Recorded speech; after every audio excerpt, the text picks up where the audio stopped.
अस्सलाम वालेकुम, आदाब। जैसा कि सभी लोग जानते हैं, कर्नाटक के अंदर कास्ट बेस्ड सेंसस 2025 जो सोशली, एजुकेशनली और इकोनॉमिकली बैकवर्डनेस को सर्वे कर रहा है, इसका अहम मुद्दा जो है, मैं अवाम उन्नास से अपील करता हूं कि इसको पूरी तरह से ताउन करें और इसको हर लोग, हर शख्स अपना सर्वे में नाम इंदराज करें। क्योंकि गवर्नमेंट, कोई भी गवर्नमेंट जमीनी सतह पर जो हालात किसी भी कम्युनिटी के, किसी भी जात के, किसी भी कौम के बैकवर्डनेस, एजुकेशनली, सोशली बैकवर्डनेस को दूर करना बोले तो वो आइडेंटिफाई करने का एक प्रोसेस है। ये तरीकेकार को सरकार अडॉप्ट करती है। हमारे लिए बेहतरीन मौका है कि हमारी जो बैकवर्डनेस है, जो हमारे एजुकेशनली और सोशली बैकवर्डनेस है, तो उसको दूर करने के लिए है। जो 6 साल के ऊपर से लेकर के हर उम्र रसीदा के लिए आधार कार्ड जरूरी है। हत्ता कि अगर कोई बच्चा भी पैदा हुआ रहा तो उसका भी आपको, हर घर वालों को, हर फर्द की जिम्मेदारी है, घर के बड़े अफराद की जिम्मेदारी है कि वो इसका नाम दर्ज कराएं। अगर 6 साल के ऊपर है तो उसका आधार कार्ड और आपका राशन कार्ड, एपिक कार्ड के जरिए से वो वेरिफिकेशन होगा। तो मैं अवाम उन्नास से अपील करता हूं, ये सर्वे में ज्यादा से ज्यादा आप लोग शामिल हो और बिलखुसूस जो तंजीमें हैं, जो जिम्मेदारान हैं, समाजी जिम्मेदारान हैं, मोहल्ले के जिम्मेदारान हैं या मजहबी रहनुमा हैं, इन सभी से अपील और गुजारिश करता हूं कि ये कास्ट सेंसस 2025 से हमें आने वाले फ्यूचर तय करने के लिए, ये जो बैकवर्डनेस है उससे बाहर निकलने के लिए हमें बिल्कुल मुतहर्रिक होकर के पूरे जोर शोर के साथ अच्छे तरीके से हर घर के फर्द,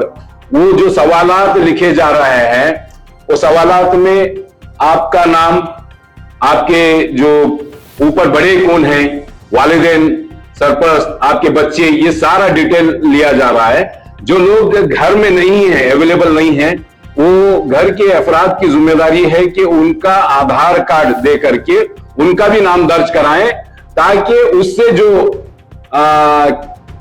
ओटीपी आएगा, वो ओटीपी के जरिए से जो है ना पूरा डिटेलिंग हो जाएगा। और ये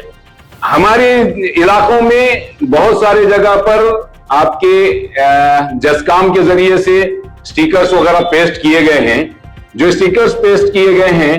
वहां पे वो लोग आएंगे और संजीदगी से, बड़े ही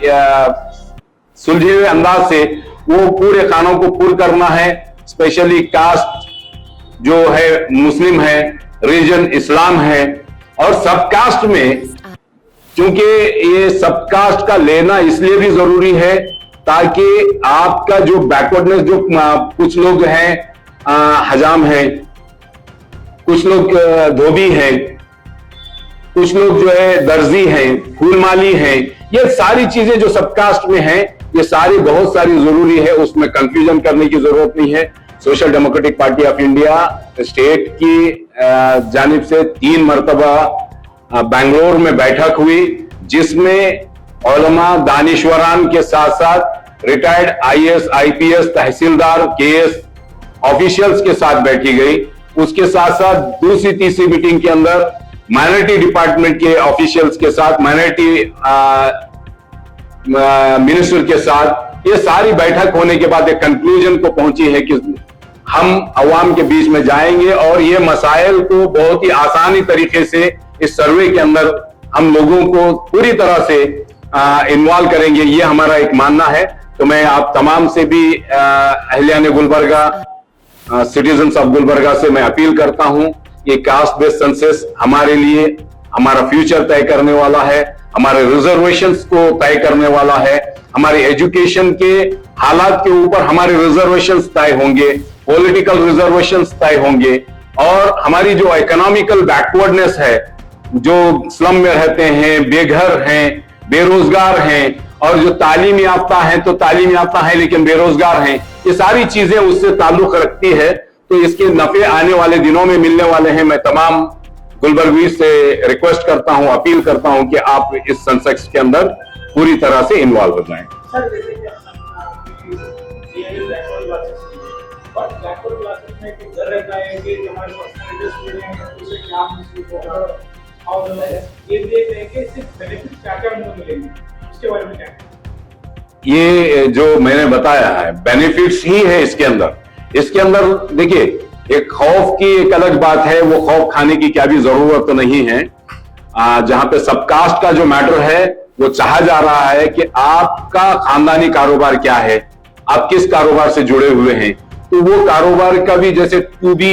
के बाद 2A रिजर्वेशन भी है। बहुत सारे हैं, बागबान हैं, फूलमाली हैं, धोबी हैं, दर्जी हैं, हजाम हैं, या ये जो भी कैटेगरीज हैं जो उससे आज तक का उनकी सर्टिफिकेशन नहीं हुई, उनके आइडेंटिफिकेशन नहीं हुई, जिसकी वजह से ये लोग उससे फायदा नहीं ले पा रहे हैं। तो ये फायदे की चीज ही है। गवर्नमेंट अगर सर्वे कर रही है तो ऐसे सब चीजों को मद्देनजर रख करके ही उनके सोशियो एजुकेशनल और इकोनॉमिकल बैकवर्डनेस को दूर करने के लिए आने वाले दिनों में मराद गवर्नमेंट की जो बेनिफिट्स हासिल करना है उसके लिए है।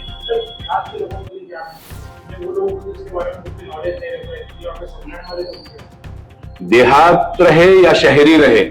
सभी लोगों से मेरी गुजारिश है, क्योंकि एक कास्ट बेस्ड सेंसस से आपका पूरे कर्नाटक भर का हाल हकीकत खुला ब्लैक एंड व्हाइट चिट्ठा निकल के आएगा। उसके अंदर किस कम्युनिटी की कौन से लोगों की किस तरह की बैकवर्डनेस है वो आइडेंटिफाई होगी, तो उसका सोल्यूशन निकलेगा। तो सभी लोगों से गुजारिश है, गांव देहातों के लोग भी स्पेशली, जहां पे उनके मस्जिद के इमाम है या कोई गुरु स्वामी है या कोई भी है, तो मैं उनसे भी रिक्वेस्ट करता हूं कि वो लोग भी इसको ऑनेस्टली थोड़ा इन्वॉल्व होकर के उनको सपोर्ट करें, उनको एजुकेट करें, और जो ऑर्गेनाइजेशंस हैं, समाजी तंजीमें हैं, इन लोगों से भी रिक्वेस्ट करता हूं और अपील करता हूं कि ये लोग भी पूरी तरह से इन्वॉल्व हो जाएं।